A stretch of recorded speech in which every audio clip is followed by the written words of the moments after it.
BioWare hasn't exactly been sleeping since the first Mass Effect came out, but we wouldn't blame you if you think of their offerings in between as entrees prior to the main course.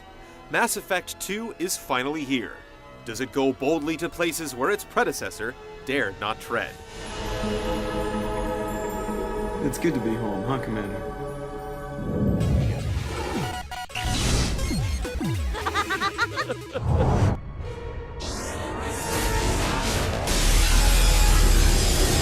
Mass Effect 2 starts with a thunderous bang that shakes up the series' mythology. While on a routine mission, Normandy suffers an attack by a mysterious vessel that sends the luckiest crew members rushing to the escape pods. Shepard, as it happens, isn't among them. After some last-minute heroics, you do the good captain thing and go down with your ship. Then you wake up, inexplicably alive and quite possibly an entirely different person. It turns out that Cerberus, the shadowy so-called human nationalist organization from the first game, has funded Shepard's expensive resurrection.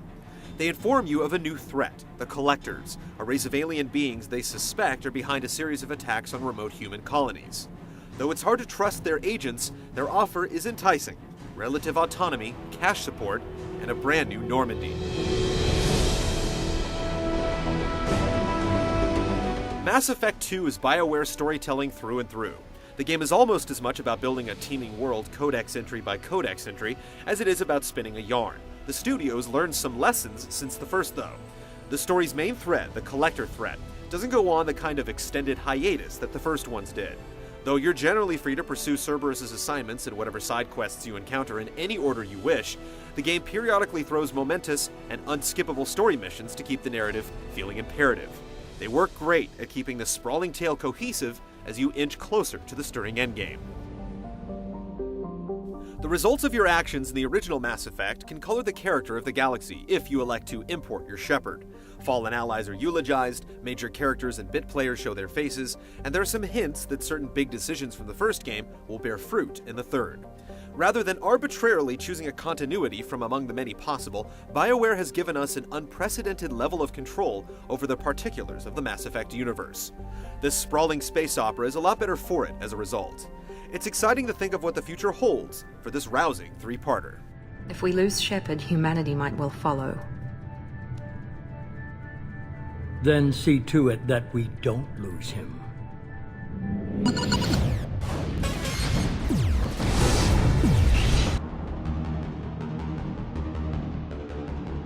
Though the broad Mass Effect structure hasn't changed a great deal in the sequel, its finer points have been altered in ways that make the experience feel more immediate. You typically have a selection of missions to choose from, and there are plenty of opportunities to get distracted. The missions themselves play out more like shooter levels than RPG-style dungeon crawls. There are plenty of branching paths, but they never go too far, and there's usually treasure at the trail's end. Since the missions tend to be brief, there's plenty of encouragement to tailor your squad based on what you expect to encounter. Unlike the original Mass Effect, there's little incentive to designate a go-to party that you'll roll with for the majority of the game, and this is a good thing. The characters you recruit have widely differing abilities, and it's fun to devise ways for them to play off each other. This being a BioWare game, expect to exercise your jaw as much as your trigger finger. The conversation system is no less exhaustive this time around, and you'll get ample chance to play the hero or badass more viscerally with the new interrupt system, which lets you deploy often brutal actions in place of words. I'm done being patient. Give me a name or I'll cut your balls off and sell them to a Krogan.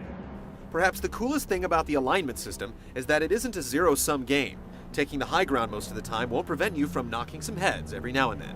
You'll get the most mileage out of talking to your NPC companions. Taking the time to visit them during your off time on the Normandy will gradually encourage them to open up to you, which constitutes its own reward if you're interested in the game's mythology. Building on those relationships will eventually result in unique quests for each of the 10 characters. Complete these, and you'll unlock special powers for your squad members in the course of experiencing some of the coolest missions in the game. And if you play your cards right, you could very well end up with some deep space love. Do you have a moment to talk? I always have time for you, Commander. If you find yourself with downtime, you can scour star clusters for mineral-rich planets to strip mine via a mini-game that manages to be both monotonous and unexpectedly habit-forming. Apart from the minerals you can gather to fund upgrades, there are plenty of side mission hatching anomalies waiting to be found. General distress. Scans have found something. Conspicuous in their absence are the Mako segments from the original Mass Effect. It doesn't look like BioWare is entirely admitting defeat on its ambition to riff off Moon Patrol in its 3D space RPG, though. The Normandy has a space buggy stowed in the lower decks named the Hammerhead. It just looks like you'll have to wait till an unspecified date before you're granted a learner's permit via DLC.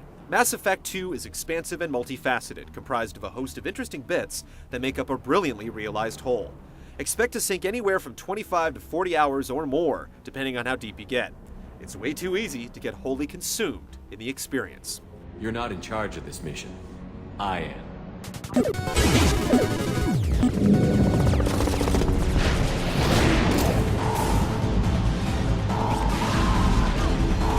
Where its predecessor managed to scrape together a reasonable facsimile, Mass Effect 2 thrives as a third-person shooter. You won't think much about the frills it lacks, stuff like cover hopping and earnest destructibility, after a few minutes behind the scope. BioWare was smart to ape shooter mechanics that games like Gears of War have beaten into our muscle memory. If you've been playing third-person shooters, you'll feel right at home the minute you start trading shots with the galaxy's worst. But thanks to all the crazy biotic powers it puts at your disposal, Mass Effect 2's combat has a feel all its own. The Vanguard class's biotic charge ability is brutally gratifying in particular, especially when followed up with a point-blank blast from a spec'd-out shotgun. Mass Effect 2's co-optation of shooter conventions doesn't end at cover mechanics. The game learns some great lessons when it comes to the composition of firefights. Enemies have differing behaviors depending on factors like their classes, models, or species. Collector husks will lumber or charge toward you while their armed counterparts deploy biotics and take potshots from cover. Enemy vanguards will deliberately close distance to bring their shotguns to bear, and engineers and sentinels will overload your shields and harass you with combat drones. Meanwhile, bigger enemies require you to approach them on their own terms, usually demanding heavy weapons be brought to the party. Enemies are often protected by combinations of high-tech shields, thick armor, or biotic barriers, each of which requires specific weapons or powers to counter. In the heat of battle, figuring out who to shoot with what can be overwhelming. If you played through the first in preparation for the sequel, it's going to feel downright monotonous in comparison. Can't target. Mass Effect 2's RPG systems are trimmed to their essentials. You won't even find loot anymore per se, just upgrade schematics that you can apply on the Normandy at the cost of mineral resources garnered from planet scans. It bears mention that there's still quite a bit of variability in terms of how your characters can shape up.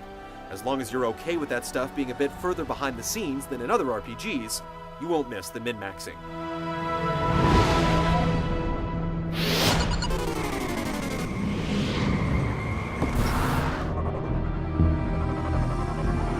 Space is just as grand as it ever was. You'll spot a few weird-looking textures or raggedy prop models every now and then, but as a whole, Mass Effect 2 looks slick and convincing.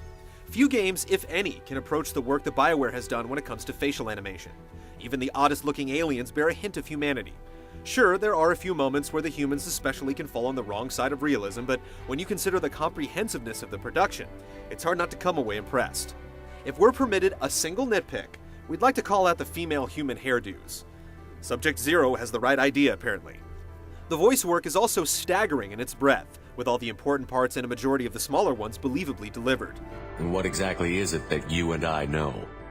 That our place in the universe is more fragile than we'd like to think. The music is droning, spacey, and ambient, or grandiose and symphonic, depending on the need. It's a straight-up space opera soundtrack, in other words. And if you're a stickler for load times, then be prepared to install the game on your 360 hard drive. They can get epic. And that's supposed to scare me?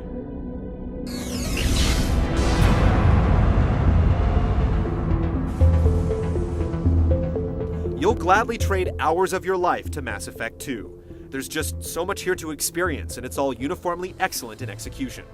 BioWare has delivered on its promise to let us affect this massive world through our actions, and you can bet that we'll be playing this one through several times in anticipation of how it all pans out.